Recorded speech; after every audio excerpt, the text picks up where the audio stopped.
kweli siku ya leo tumemwona mbunge wetu amekuja kwa sababu tumepata madhara makubwa ya maji. Yaani kama hivi mnavyoona maji yamekuja ni mengi sana, yameleta madhara makubwa.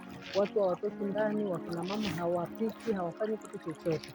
Ila tunamshukuru Mheshimiwa Rais kwanza kwa mradi mkubwa aliotupa wa barabara kubwa ya lami Arusha Moshi.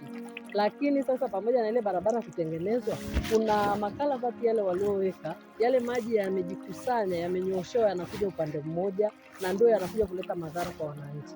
Kwa hiyo sisi kikubwa tunachoomba serikali yetu sikivu, tunajua ni sikivu.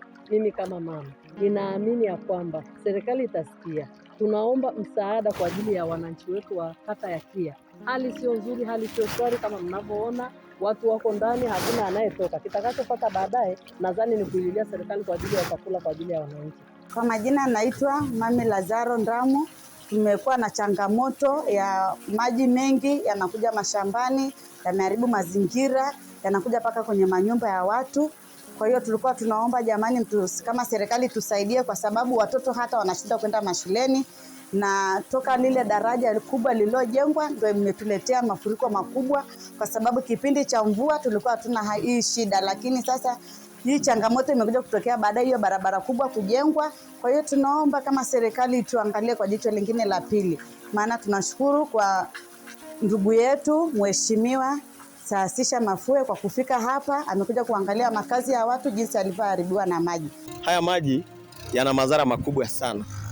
Kuna wananchi mpaka sasa hivi nyumba zao ziko katikati ya maji.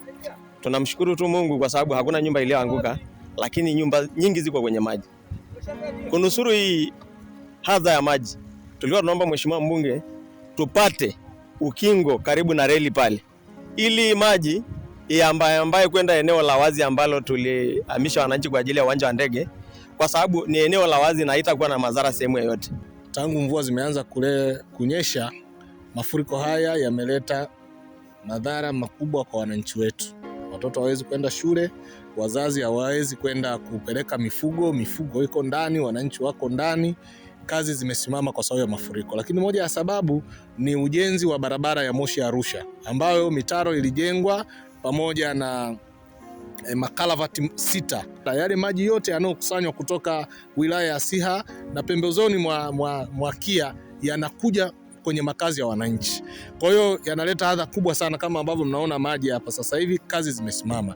Kama nichukue nafasi hii kumwomba Mheshimiwa Waziri wa Ujenzi, nadhani hili jambo sio geni kwako.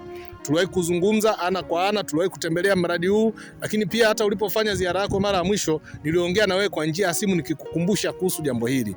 Meneja wa TANROADS nimezungumza naye kwa kina. Naomba nikuombe sana Mheshimiwa Waziri, kwa kweli kwa hati ya dharura utusaidie sasa hivi kuweza kuokoa hiki kinachoendelea, kwa sababu kadri mvua zinazoendelea ndivyo tatizo linavyoendelea. Mimi naamini tunaweza kuchukua hatua za dharura kwa kujenga ukuta mbele ya reli, lakini pia kufungua baadhi ya njia ambayo kazi hii inaweza kufanyika kwa sasa hivi kipindi mvua inaendelea, wakati tukisubiri mkakati wa kudumu wa kuondoa tatizo. Kwa jina naitwa Engineer Mota Kiando, ni manager wa TANROADS mkoa wa Kilimanjaro. Tumetembelea eneo hili la kata ya Kia, kijiji cha Sanya Station, ambacho ni kijiji kimeathirika sana na maji ya mvua, na tumepita huku kuweza kutoa ushauri, kuona ni jinsi gani haya maji yanaweza yakazuiwa yasiende kuathiri wananchi huko maeneo ya kijiji cha Sanya Station. Kwa hiyo tutakwenda kuangalia uwezekano wa kupata excavator liweze kuzuia baadhi ya mikondo ya maji ambayo inaenda kuathiri wananchi huko, na kuweza yaelekeza maji sasa, kufanya river training, kuelekeza maji yaweze kupita maeneo sahihi ili isiweze kuwadhuru wananchi. Maji haya yanakuja huku kwa sababu huku ndo downstream, huku ndo eneo ambalo liko chini. Kama unavyojua, hata katika mazingira ya kawaida ukimwaga maji yatatafuta ule uelekeo wa chini na yatakwenda huku. Kwa hiyo hapa ni kwa sababu huku tuliko ni eneo la chini, ndio maana maji kutoka milimani yote yanakuja kwenye eneo hili.